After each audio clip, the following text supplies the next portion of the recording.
চোখ রাখবো বহরমপুরের দিকে। বহরমপুরে অধীর চৌধুরীকে ঘিরে বিক্ষোভ। এত গাড়ি কেন, প্রশ্ন বিক্ষোভকারীদের। এত গাড়িতে যানজট হচ্ছে বলে দাবি স্থানীয়দের। অধীর চৌধুরীকে ঘিরে বিক্ষোভ বহরমপুরে।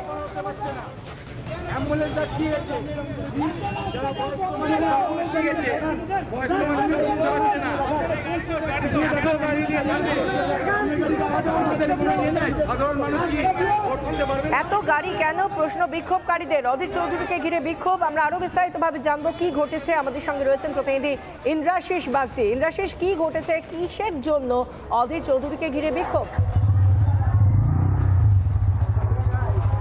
একেবারে দেখো, বহরমপুরের যে খাগড়া যে জিটিআই স্কুল রয়েছে সেখানেই আজকে ভোট কেন্দ্র পরিদর্শনে গিয়েছিলেন অধীর চৌধুরী, কংগ্রেস প্রার্থী, এবং তিনি বেশ কিছু গাড়ি সেখানে দাঁড়িয়ে যায়, অর্থাৎ জিটিআই স্কুলের সামনে বেশ কিছু গাড়ি সেখানে দাঁড়িয়ে যায় এবং তারপরে অধীর চৌধুরী তিনি নিজে গাড়ি থেকে নেমে ভোট কেন্দ্রের ভেতরে ঢোকেন। 5 থেকে 7 মিনিট তিনি ভেতরে ছিলেন। ভোটারদের সঙ্গে তিনি কথা বলে যখন বেরিয়ে আসেন তখন সেখানকারই কিছু যুবক কিন্তু আচমকায় বিক্ষোভ দেখাতে শুরু করে। অধীর চৌধুরীর সঙ্গে কার্যত এক প্রকার বচসা তৈরি হয়। অধীর চৌধুরী সেখান থেকে চলে যান গাড়ি নিয়ে। এই সম্পর্কে তোমাকে একটি হিন্ট দিয়ে রাখি যে এই যে যারা যুবক, তাদের যেটা পরিচয়, যেটা স্থানীয় সূত্রে জানা যাচ্ছে, তারা কিন্তু এলাকারই সক্রিয় তৃণমূল কর্মী এমনটাই কিন্তু হিসেবে কিন্তু পরিচিত। এবং অধীর চৌধুরী যখন এই স্কুল থেকে, অর্থাৎ জিটিআইয়ের যে স্কুল যেখানে ভোট কেন্দ্র করা হয়েছে, ভোটারদের সঙ্গে কথা বলে, সেখানকার যারা ভোট কর্মী তাদের সঙ্গে কথা বলে যখন তিনি বেরিয়ে আসেন, তখনই কিন্তু এই যুবকগুলো তাকে ঘিরে কিন্তু একেবারে বিক্ষোভ দেখাতে শুরু করে। এত গাড়ি তিনি কেন এনেছেন, রাস্তা অবরোধ করে রাখা হয়েছে, কার্যত রাস্তা অবরুদ্ধ হয়ে গিয়েছে, পথচারী যারা রয়েছে তারা সেখানে চলাচল করতে পারছে না, এরকমই একগুচ্ছ অভিযোগ তুলতে থাকে সেই সমস্ত তৃণমূল কর্মীরা। এবং তারপরেই কিন্তু অধীর চৌধুরীর যে গাড়ি রয়েছে, পরপর গাড়িগুলোকে ঘিরে কিন্তু তারা বিক্ষোভ দেখাতে শুরু করে। বেশ কিছুক্ষণ এই উত্তপ্ত পরিস্থিতি তৈরি হয়। অধীর চৌধুরীর যে নিরাপত্তা রক্ষী রয়েছে তারা অধীর চৌধুরীকে সেখান থেকে বের করে নিয়ে গাড়িতে করে কিন্তু অন্যত্র তারা রওনা দেন এবং যে সমস্ত গাড়িগুলো ছিল সেগুলোও কিন্তু পরপর রওনা দিতে শুরু করে। এরপরে সেই বিক্ষোভ তারা তুলে নেয়। স্বাভাবিকভাবে এই ঘটনা ঘটার পরে গোটা এলাকায় এই মুহূর্তে চাঞ্চল্য ছড়িয়েছে। আর কোথাও, অর্থাৎ সকাল থেকে আমরা দেখতে পাচ্ছি যে অধীর চৌধুরী তিনি কিন্তু বহরমপুর লোকসভা কেন্দ্রের বিভিন্ন জায়গাতে, বহরমপুর শহরের বিভিন্ন জায়গাতে কিন্তু তিনি ঘুরে বেড়াচ্ছেন, ভোট কেন্দ্রে তিনি পরিদর্শনে যাচ্ছেন, ভোটারদের সঙ্গে কথা বলছেন। তবে সকাল থেকে এই ধরনের উত্তপ্ত পরিস্থিতি কিন্তু এখনো পর্যন্ত চোখে পড়েনি। তবে খাগড়া জিটিআই স্কুলের যে ঘটনা ঘটলো, একেবারে কার্যত গাড়ি ঘিরে ধরে বিক্ষোভ অন্যত্র রওনা দেন অধীর চৌধুরী। এই মুহূর্তে তার কনভয় রওনা দিয়েছে অন্য ভোট কেন্দ্রের উদ্দেশ্যে। বিশাখা, ধন্যবাদ ইন্দ্রাশিস। আমরা দেখতে পাচ্ছি বহরমপুরে অধীর চৌধুরীকে ঘিরে বিক্ষোভ, এবং যে কারণে বিক্ষোভ, যারা বিক্ষোভকারী তারা বলছে এত গাড়ি নিয়ে কেন এসেছেন অধীর চৌধুরী। এত গাড়ি রাস্তায় আসার জন্য রাস্তায় যানজট হচ্ছে বলে দাবি স্থানীয়দের। বহরমপুরের জিটিআই স্কুলে অধীর চৌধুরী যান, রাস্তা অবরুদ্ধ হচ্ছে এত সংখ্যক গাড়ি আসার জন্য, সেই অভিযোগ তুলে বিক্ষোভ দেখান স্থানীয়রা। এত গাড়ি এনে ভয় দেখাচ্ছে অধীর, দাবি বিক্ষোভকারীদের। একটার পর একটা ঘটনা আমরা দেখতে পাচ্ছি, একটার পর একটা ঘটনা যা চতুর্থ দফায় সত্যি উত্তেজনা বাড়াচ্ছে। সেই জায়গা থেকে আমরা এই মুহূর্তে প্যানেলে এসে যোগদান করেছেন সৈকত গিরি, সিপিআই নেতা, তাকে স্বাগত জানাবো। এবং যিনি তৃণমূলের সমর্থক অনির্বাণ ব্যানার্জি, আইনজীবী, কোনোভাবেই দেখতে পান না তৃণমূলের বিরুদ্ধে ওঠা কোনো অভিযোগকেই তিনি কার্যত মান্যতা দেন না। কিন্তু আমরা দেখতে পাচ্ছি ইলামবাজারের ঘটনা, যেখানে বুথে ঢুকে একজন তৃণমূল কর্মী ভোটারকে সঙ্গে নিয়ে ইভিএম এর কাছে যাচ্ছেন। এটা কেউ কি দেখতে পান না? যদি আপনি দেখতে না পান, নির্বাচন কমিশন দেখতে পেয়ে কিন্তু প্রিসাইডিং অফিসারকে ইতিমধ্যেই সরিয়ে দিয়েছে। এরপর আপনি কি বলবেন? না, ওয়েবকাস্টিং তো আমরা দেখতে পাওয়ার কথা নয়, সেটা নির্বাচন কমিশনের দেখতে পাওয়ার কথা। তারা দেখতে পেয়ে পদক্ষেপ করেছেন, সে তৃণমূল কর্মী হোক, বিজেপি কর্মী হোক, কিন্তু তৃণমূল কর্মী, বিজেপি কর্মী তো নয়। তৃণমূল কর্মীদের ওয়েবকাস্টিংটা আবার আপনারা দেখতে পান না, সেটা আলাদা কথা। আমরা যা দেখতে পাচ্ছি আপনিও সেটা দেখতে পাচ্ছেন, বাংলার মানুষও দেখতে পাচ্ছেন। এরপর এই ইস্যু নিয়ে আপনি কি বলবেন? এরপরেও কি কিছু বলার আছে? বলছি তো, এখানে তৃণমূল কর্মী হন, যে কোনো দলের কর্মী হন, যেটা করেছেন সেটা ঠিক করেননি। ইলেকশন কমিশন ব্যবস্থা নিয়েছেন এবং বহু জায়গাতেই, আমি শুধু বাংলার কথা বলছি না, বহু জায়গাতেই অভিযোগের যে ভারত ভ্রমণে বেরোবেন না, আজকে আমরা বাংলার কথা বলছি। শুধু বাংলাতে হচ্ছে না, এই মুহূর্তে আমরা রিপাবলিক বাংলায় বসে বাংলা নিয়ে আলোচনা করছি এবং ঘটনাটা ইলামবাজার, যেটা খাঁটি বাঙালির বাংলার। আমরা আসবো, আমরা ইউক্রেন যুদ্ধ নিয়ে কেন খবর হতো? যখন ইউক্রেনের যুদ্ধ নিয়ে কথা বলেছি তখন ইউক্রেন নিয়েই কথা বলেছি, বাংলার 42 নিয়ে কথা বলিনি। নীলাভর কাছে আসবো। না, দেখুন, যে দৃশ্যটা আমরা দেখলাম বহরমপুরে তৃণমূলের কর্মীরা অধীর চৌধুরীকে ঘিরে বিক্ষোভ দেখাচ্ছেন। আসল লক্ষ্যটাকে অধীর চৌধুরীকেও এখানে আটকে রাখা। যাতে বহরমপুর জুড়ে সন্ত্রাস করবে তৃণমূল। বহরমপুর একটা অত্যন্ত শান্তিপ্রিয় এলাকা, সেখানে যদি গন্ডগোল করা হয় সাধারণ ভোটাররা ভোট দিতে আসবেন না ভয়ভীত হয়ে, এটাই তাদের একমাত্র লক্ষ্য। আদতে বহরমপুরে তৃণমূলের পায়ের নিচের মাটি সরে গেছে, তৃণমূল থার্ড পজিশনে থাকবে। আমি এখানে দায়িত্ব নিয়ে বলে যাচ্ছি আপনাদের এই ক্যামেরার সামনে। সেই জায়গায় দাঁড়িয়ে ওইখানকার যে চেয়ারম্যান আছে গুন্ডা নাড়ু, ওর নেতৃত্বে এই ছেলেরা মিলে মস্তানি করে বেড়াচ্ছে, এবং আমার মনে হয় অবিলম্বে উচিত কেন্দ্রীয় বাহিনীর লাঠিপেটা করে এদেরকে সরিয়ে দেওয়া। আমি এক লাইন বলি, আচ্ছা, এই বিক্ষোভের কথায় মনে পড়লেই অধীর বাবুর যিনি রাজনৈতিক সচিব, তাকে বিধান ভবনের মধ্যে যারা ধরে লাঠি পেটা করেছিলেন বা জুতো পেটা, তারা কিন্তু তৃণমূলও নন, বিজেপিও নন, সিপিএম নন, তারা কংগ্রেসেরই নেতা। এটা মমতা ব্যানার্জির বাড়ির টালিতে গিয়ে ঢিল ছুঁড়েছিল ফিরাদ হাকিম, ওসব কথা বাদ দিন না, কেন আলোচনায় আছে? আমরা আজকে একটা ছবি দেবজিৎ বাবু দেখতে পাচ্ছি যে হয় ভোটারদের বাড়ি থেকে যেতে দেওয়া হচ্ছে না, সেই হুমকি দেওয়া হচ্ছে, ভোটারদের স্লিপ কেড়ে নেওয়া হয়েছে গত রাতেই, আর নয়তো যারা নেতা বা প্রার্থী তাদেরকে কোথাও গিয়ে ব্লক করে দেওয়া হচ্ছে, আটকে দেওয়া হচ্ছে। ঠিক কি কারণে? অদ্ভুত একটা ডাবল স্ট্যান্ডার্ড চলছে এই ওয়েস্ট বেঙ্গলে। আপনারা দেখুন পশ্চিমবঙ্গে কি চলছে। এই একটু আগে আপনারা দেখালেন যে 1 ঘন্টার উপর জিতেন্দ্র তেওয়ারি আটকে আছেন। অধীর চৌধুরী কংগ্রেসের বিরোধী বা দলনেতা, তাকে বিভিন্ন জায়গায় বাধা দেওয়া হচ্ছে। তার কত গাড়ির কনভয় নিয়ে নাকি সমস্যা হচ্ছে। আমি বুঝতে পারছি না আজকে ভোটের দিনে কেন রাস্তায় জ্যাম হচ্ছে বা কিছু হচ্ছে বলে এত লোক চেঁচামেচি করছে। এবারে হচ্ছে যে এই যে ঝিটকা পোতা বলে মুর্শিদাবাদ লোকসভার একটা অঞ্চল আছে, সেইখানে 77 নম্বর করিমপুর বিধানসভার 117 নম্বর বুথের একজন ভোটার আছেন যার নাম সঞ্জয় জোয়ারদার ওরফে জহর। এই জহরকে নিয়ে মহুয়া মৈত্র কৃষ্ণনগরের আনন্দময়ী তরুণ সংঘ বেয়ানাগারে ঢুকে পড়ছে।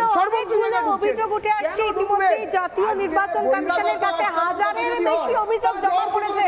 দেবজিৎ সরকার, সৈকত গিরি প্রত্যেকের কাছে আসবো, কিন্তু এই মুহূর্তে একবার যাবো পিউ এর কাছে। পিউ, চোখ রাখবো বহরমপুরের দিকে। বহরমপুরে অধীর চৌধুরীকে ঘিরে বিক্ষোভ। এত গাড়ি কেন? প্রশ্ন বিক্ষোভকারীদের। এত গাড়িতে যানজট হচ্ছে বলে দাবি স্থানীয়দের। অধীর চৌধুরীকে ঘিরে বিক্ষোভ বহরমপুরে।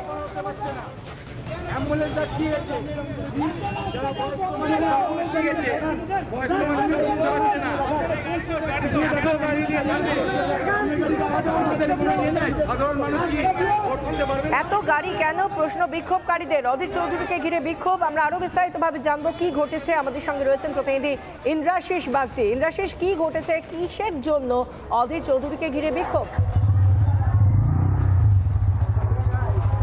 একেবারে দেখো, বহরমপুরের যে খাগড়া যে জিটিআই স্কুল রয়েছে সেখানেই আজকে ভোট কেন্দ্র পরিদর্শনে গিয়েছিলেন অধীর চৌধুরী, কংগ্রেস প্রার্থী, এবং তিনি বেশ কিছু গাড়ি সেখানে দাঁড়িয়ে যায়, অর্থাৎ জিটিআই স্কুলের সামনে বেশ কিছু গাড়ি সেখানে দাঁড়িয়ে যায়, এবং তারপরে অধীর চৌধুরী তিনি নিজে গাড়ি থেকে নেমে ভোট কেন্দ্রের ভেতরে ঢোকেন। 5 থেকে 7 মিনিট তিনি ভেতরে ছিলেন। ভোটারদের সঙ্গে তিনি কথা বলে যখন বেরিয়ে আসেন, তখন সেখানকারই কিছু যুবক কিন্তু আচমকায় বিক্ষোভ দেখাতে শুরু করে।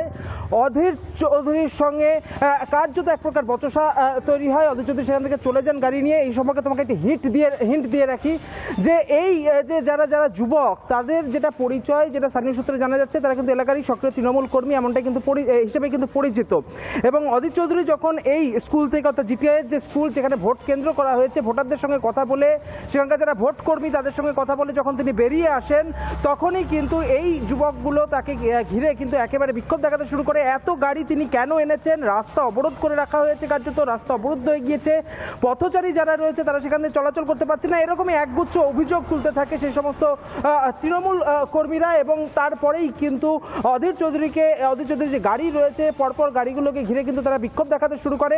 বেশ কিছুক্ষণ এই উত্তপ্ত পরিস্থিতি তৈরি হয়। অধীর চৌধুরীর যারা নিরাপত্তা রক্ষী রয়েছে তারা অধীর চৌধুরীকে সেখান থেকে বের করে নিয়ে গাড়িতে করে কিন্তু অন্যত্র তারা রওনা দেন, এবং যে সমস্ত গাড়িগুলো ছিল সেগুলোও কিন্তু পরপর রওনা দিতে শুরু করে। এরপরে সেই বিক্ষোভ তারা তুলে নেয়। স্বাভাবিকভাবে এই ঘটনা ঘটার পরে গোটা এলাকায় এই মুহূর্তে চাঞ্চল্য ছড়িয়েছে।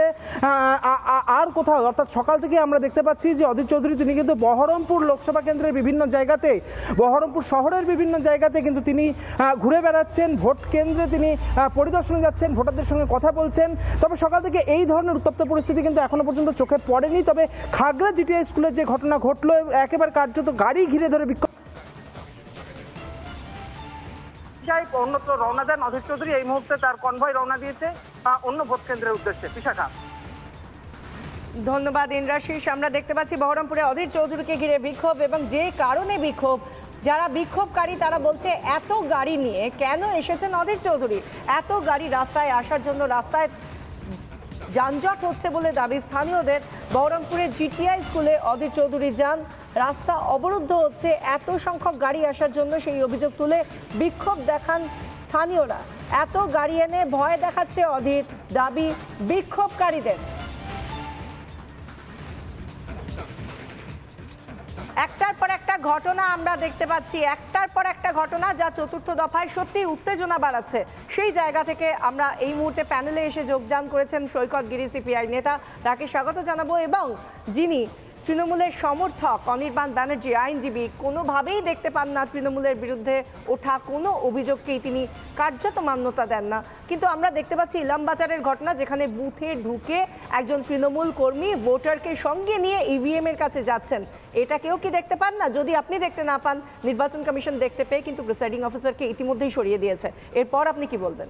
না, ওয়েবকাস্টিং তো আমরা দেখতে পাওয়ার কথা নয়, সেটা নির্বাচন কমিশনের দেখতে পাওয়ার কথা। তারা দেখতে পেয়ে পদক্ষেপ করেছেন, সে তৃণমূল কর্মী হোক, বিজেপি কর্মী হোক, ডাজন্ট ম্যাটার। তৃণমূল কর্মী, বিজেপি কর্মী তো নয়। বিজেপি কর্মীদের ওয়েবকাস্টিংটা আবার আপনারা দেখতে পান না, সেটা আলাদা কথা। আমরা যা দেখতে পাচ্ছি আপনিও সেটা দেখতে পাচ্ছেন, বাংলার মানুষও দেখতে পাচ্ছেন। এরপর এই ইস্যু নিয়ে আপনি কি বলবেন? এরপরেও কি কিছু বলার আছে? বলছি তো, এখানে তৃণমূল কর্মী হন, যে কোনো দলের কর্মী হন, যেটা করেছেন সেটা ঠিক করেননি।